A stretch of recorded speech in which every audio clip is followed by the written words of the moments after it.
આપ સર્વોને હેતપૂર્વક જય શ્રી સ્વામિનારાયણ। આજની સત્સંગ કથા વાર્તા નિજ મંદિર સાવરકુંડલા। જય શ્રી સ્વામિનારાયણ। આજે આપણે વૈશાખ વદ અપરા એકાદશીના વ્રત વિધિ અને મહાત્મ્ય કથા વિશે યથાતુચિત પ્રસંગ વાર્તા સાંભળશું। યુધિષ્ઠિરે પૂછ્યું, હે પ્રભુ, વૈશાખ માસમાં કૃષ્ણ પક્ષમાં કઈ એકાદશી હોય છે? હું એનું મહાત્મ્ય સાંભળવા ઈચ્છું છું। ભગવાન શ્રીકૃષ્ણ તરત જ બોલ્યા, હે રાજન, આપે સૌના હિત માટેની ખૂબ જ ઉત્તમ વાત પૂછી છે। રાજન, વૈશાખ માસમાં કૃષ્ણ પક્ષમાં અપરા એકાદશી આવે છે। એ ઘણું જ પુણ્ય દેનારી તથા જન્માંતરના પાતકોનો નાશ કરનારી છે।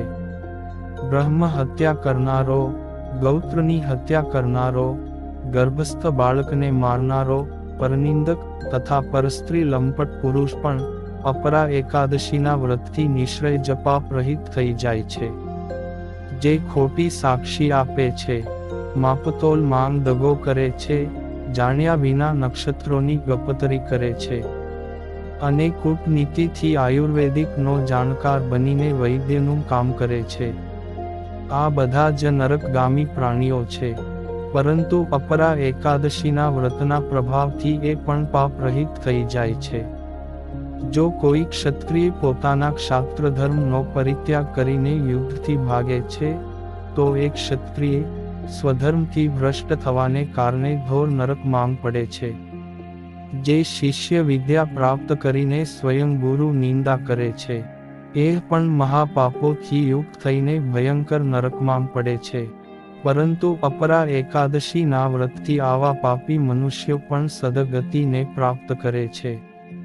જ્યારે સૂર્ય મકર રાશિ પર સ્થિત હોય, એ સમયે પ્રયાગમાં સ્નાન કરનારા મનુષ્યને જે પુણ્ય થાય છે, કાશીમાં શિવરાત્રિનું વ્રત કરવાથી જે પુણ્ય પ્રાપ્ત થાય છે, પિંડદાન કરીને પિતૃઓને તૃપ્તિ પ્રદાન કરનારા પુરુષને જે પુણ્ય પ્રાપ્ત થાય છે, બૃહસ્પતિ સિંહ રાશિ પર સ્થિત હોય ત્યારે ગોદાવરી માં સ્નાન કરનારા પુરુષને જે ફળ પ્રાપ્ત થાય છે, તે જ ફળ અપરા એકાદશીનું વિધિવત વ્રત કરનારાને પ્રાપ્ત થાય છે। અપરા એકાદશીનો ઉપવાસ કરીને ભગવાન વામનની પૂજા કરવાથી મનુષ્ય બધાય પાપોથી મુક્ત થઈ શ્રી કૃષ્ણ લોકમાં પ્રતિષ્ઠિત થાય છે।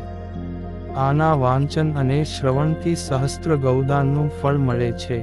શ્રી કૃષ્ણ બોલ્યા, આમ હે રાજન, તમારા પ્રશ્ન અનુસારે મેં તને અપરા એકાદશીના વ્રત વિધિ કહી સંભળાવ્યા। માટે હે રાજન, મેં કહ્યાનુસાર એકાદશીનું વ્રત કરનાર જીવાત્મા અવશ્યમેવ મારા પરમપદને પ્રાપ્ત કરે છે, એમાં કોઈ શંકાને સ્થાન નથી।